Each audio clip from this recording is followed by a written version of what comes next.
Il y a des personnes que je porte pendant 5-6 mois d'affilée, tous les jours, donc on finit par avoir de bien se connaître.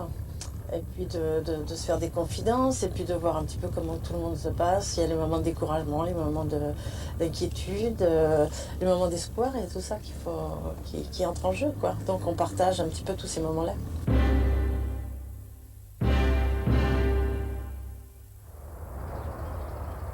Alors bon, il y a les graves et puis les moins graves. Il y a ceux qui savent que ils vont être sur un fauteuil roulant toute leur vie. Et là, bon, il y a souvent des moments de découragement, il y a de l'angoisse, et c'est tout à fait normal. Hein. Je me disais, je vais en marcher. Mais en fait, non. Ça continue. En fin de compte, on est des hommes troncs, quoi. Et puis, on a les jambes quand même, quoi, mais elles marchent plus, quoi. Elles fonctionnent plus. On faisait tellement la fête, on buvait tellement que fallait bien qu'un jour ou l'autre, il y ait un accident. Hein. C'est dégueulasse, c'est pas normal qu'à notre âge, on se retrouve tous dans une galère pareille. C'était le 20 juillet 96. J'étais seul, mais j'aurais pu tuer quelqu'un avec moi. Une vie de galère qui commence, qui continue. Et j'ai dit quand j'avais 16 ans que si un truc comme ça m'arrivait, si j'étais en fauteuil un jour, je vous foutrais une balle.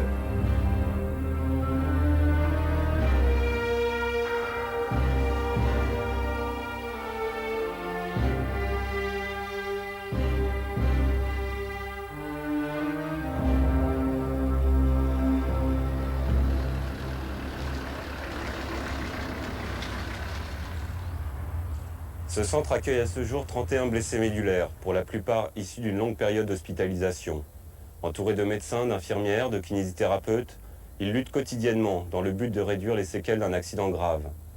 Parmi ces grands traumatisés, comme on dit dans le jargon médical, beaucoup, trop de jeunes, handicapés à la suite d'un accident de la route. Ces jeunes connaissent bien les dangers de la voiture, de la moto ou de la mobilette, et ils méritent qu'on les écoute. En acceptant de témoigner malgré tout, ils souhaitent simplement nous aider à adopter chaque jour une conduite plus responsable. Ils parlent au nom de ceux qui ne sont plus là pour témoigner.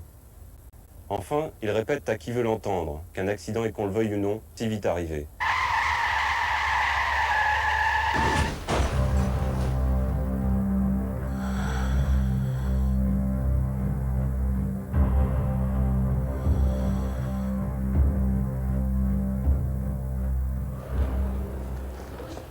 Oh, voilà, très bien, parfait.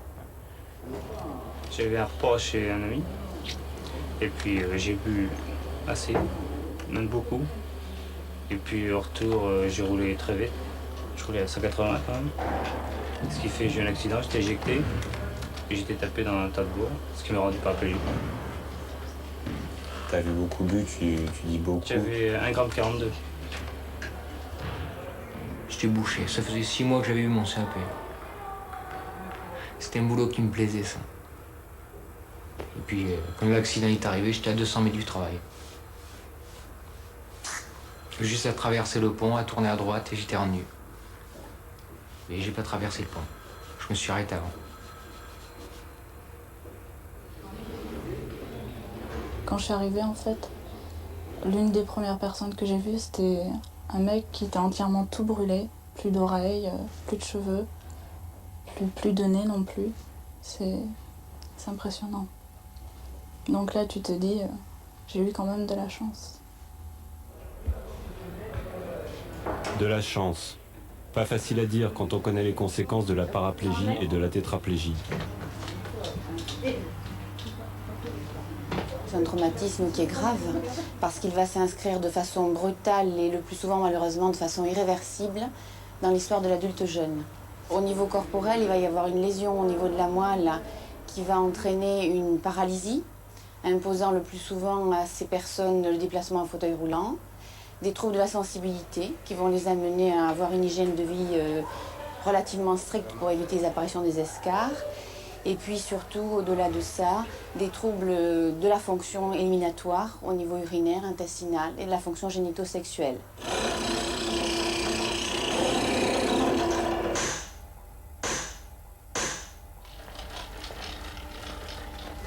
Quelle a été ta pensée quand t'as vu le fauteuil arriver? Je voulais pas monter dessus. J'avais refusé de prendre le fauteuil et puis bon après, il le fallait. Je pouvais pas faire autrement. C'était assez dur et... C'était assez dur. Et à quoi tu pensais à ce moment-là? Plein de choses. Mais encore. Plein de choses.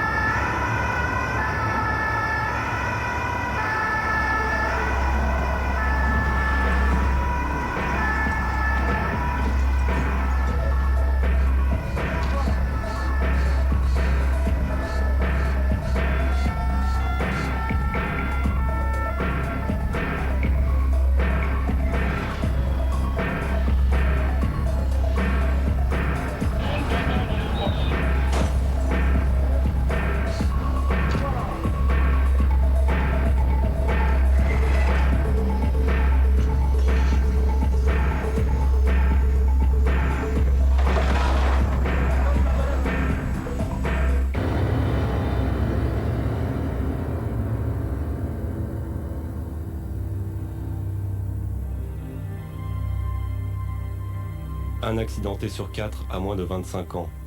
Chaque année, ils sont 2500 à venir remplir les centres de rééducation partout en France. Autant de drames individuels noyés dans les statistiques. Au centre Popara de Montpellier, Cindy, elle, attend des jours meilleurs. Dans la voiture, j'ai senti que je bougeais plus rien, mais étant donné que je ne savais pas ce qu'était une paralysie, pour moi c'était dû au choc et je n'avais pas compris que je venais de foutre ma vie en l'air. Quand est-ce que tu l'as compris ? Je l'ai compris quand je me suis réveillée en réa et que j'ai vu que c'était plus un mauvais rêve, quoi, que vraiment je bougeais plus. Donc là j'ai demandé, j'ai dit comment ça se fait que je ne bouge plus et on m'a expliqué que je ne bougerai plus jamais.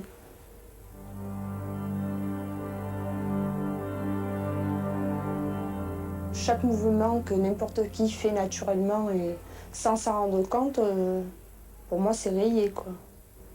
Parce que mine de rien, ne serait-ce que pour boire ou pour manger, il faut constamment de l'aide.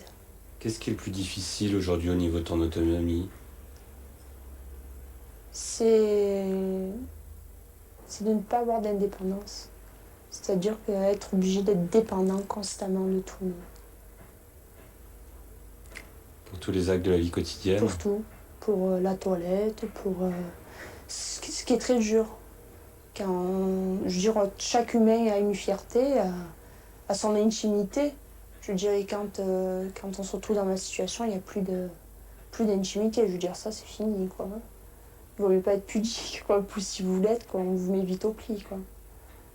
Il n'y a plus d'intimité sur tous les plans. Dans la vie quotidienne, on veut ne serait-ce que prendre quelque chose ou attraper quelque chose. Ça tombe au moment, ça encore. C'est pas possible. Ça doit être ma mère. Ouais, vous pouvez décrocher pour moi ? C'est lequel ? C'est le... Voilà.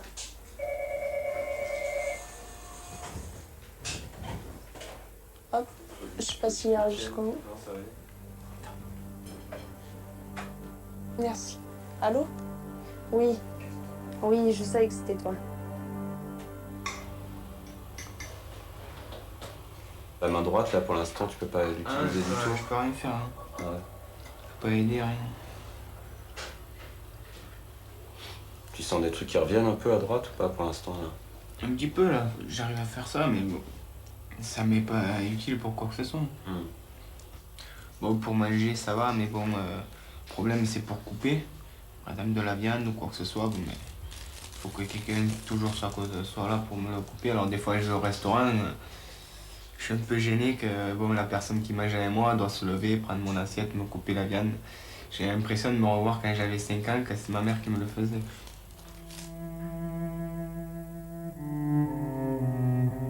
Une fois, ça nous est arrivé qu'on s'est fait tirer dessus quand même. Mais bon, le problème qu'il y a, c'est que tu peux pas riposter comme tu veux. Je suis militaire, bon ça, bon maintenant que je suis handicapé, ils m'ont réformé. Et donc avant d'être à l'armée, j'étais menuisier, donc ça c'est un truc que je pourrais pas refaire non plus, vu qu'il faut porter beaucoup de poids, et je peux pas me porter. Donc maintenant il va falloir que je pense à mon avenir, sur tout ça, et je sais pas quoi faire. Quel est ton espoir, ton grand espoir aujourd'hui ? De pouvoir redevenir normal, exactement comme j'étais avant.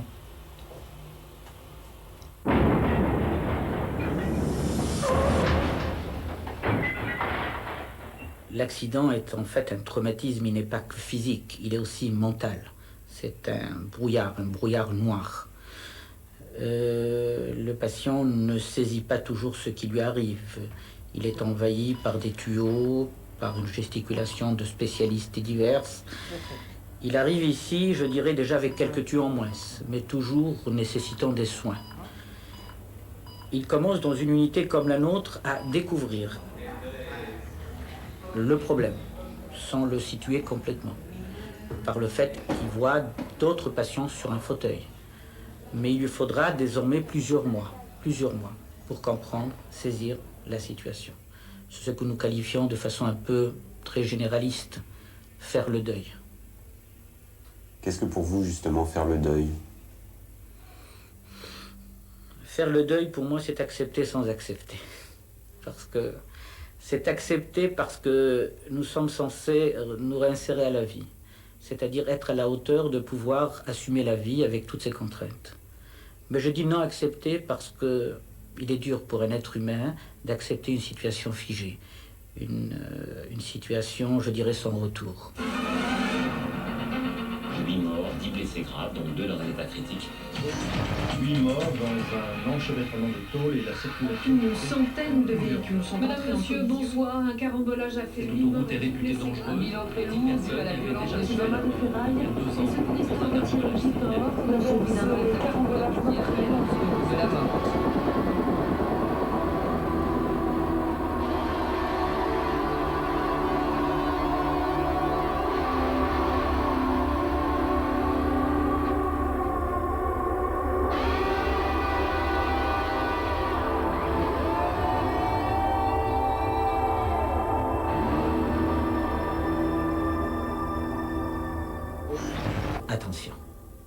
Attention, la vie certes, il vaille le coup de la vivre, mais à nous de faire des efforts pour éviter certaines situations extrêmes.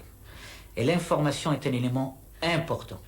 Je dirais l'information non simplement aux patients, mais l'information aux valides, de tout niveau, de tout âge. Je dirais en leur disant que ces situations-là, ce ne sont pas des situations d'exception.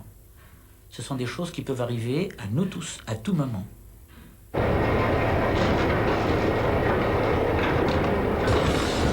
D'un seul coup, paf, la vue bascule en 3 minutes, en 10 secondes, quoi. On vous téléphone, votre fils est accidenté, il est paralysé. Voilà. Là, c'est dur, hein. Et après, bon, les effets, 4 mois, 6 mois à l'hôpital, en sachant pas ce que ça va devenir, et puis après, le handicap, quoi. Quand même dur d'avoir un fils de 27 ans dans une chaise roulante, hein. C'est atroce, quoi, c'est atroce. Mais bon, il faut penser que maintenant, il faut le faire vivre avec son handicap. On lui a aménagé ça. Bon, moi, je bricole beaucoup. En fait, j'ai tout fait par moi-même, quoi. Donc, heureusement, sans ça, s'il avait fallu payer des entreprises et tout ça, c'était pas possible, quoi. Ça n'aurait pas été possible. Voilà.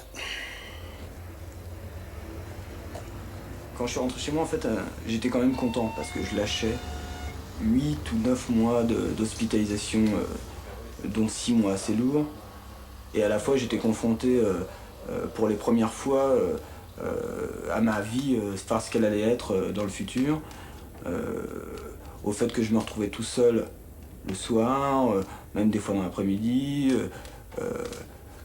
le fait d'avoir à me débrouiller seul et de me dire que des fois, ça serait pas possible de continuer comme ça, quoi.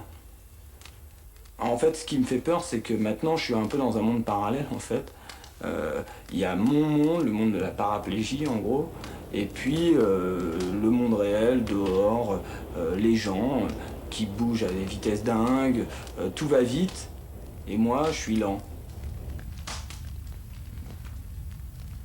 Je pense que la réadaptation à la vie, elle se fait non seulement chez soi, mais par un travail, par le fait de rencontrer des gens, de sortir, d'être enfin accepté autrement que par le fait qu'on soit en fauteuil, être accepté pour soi et pas pu avoir ces sourires justement qui sont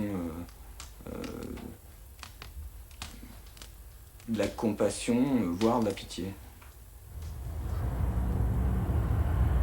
vais chez le kiné, ouais, c'est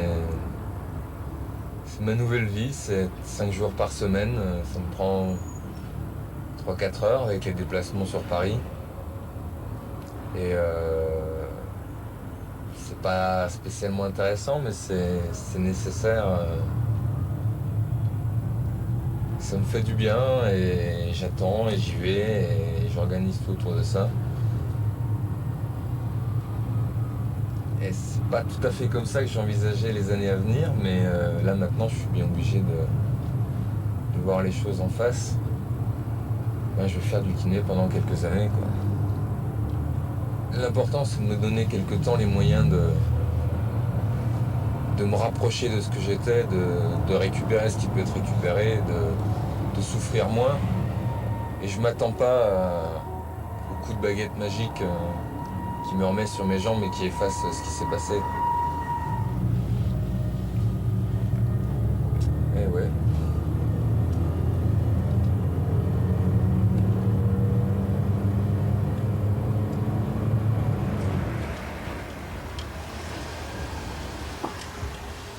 Quand moi j'étais adolescent, l'issue c'était la mort ou l'accident sans gravité.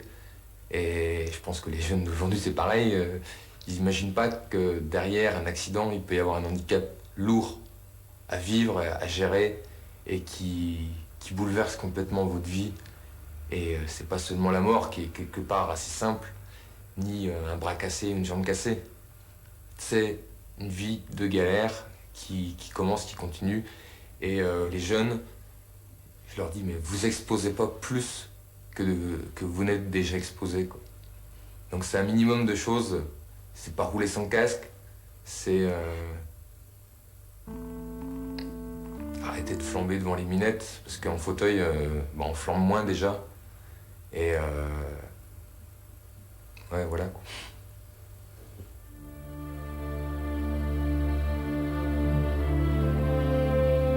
Je pensais être plus fort, j'étais con. Très con, je pense. Et maintenant, je m'en aperçois, seulement maintenant, c'est trop tard. Une soirée bien arrosée, on peut en arriver à ce résultat-là.